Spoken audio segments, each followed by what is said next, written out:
Hello everyone, নিরামিষ কাঁচকলার কোপ্তা কারি। প্রথমে কাঁচকলাগুলো কেটে ধুয়ে প্রেসারে সিটি দিতে হবে, একটা দিলেই হবে। তারপর মশলা পেস্ট করতে হবে। তারপরে সিদ্ধ কাঁচকলাগুলোর খোসা ছাড়িয়ে সব ম্যাশ করে নিতে হবে।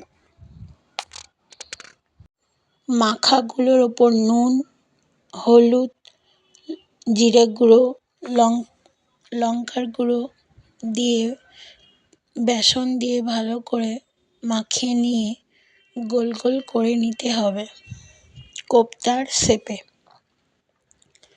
তারপর কড়াইতে তেল গরম করে কোপ্তাগুলোকে ভেজে নিতে হবে। তারপর মশলার যে পেস্টটা, তার মধ্যে হলুদ গুঁড়ো, কাশ্মীরি লঙ্কা, জিরে গুঁড়োকে ভালো করে মিক্স করে নিতে হবে। কোপ্তাগুলো আমার ভাজা রেডি।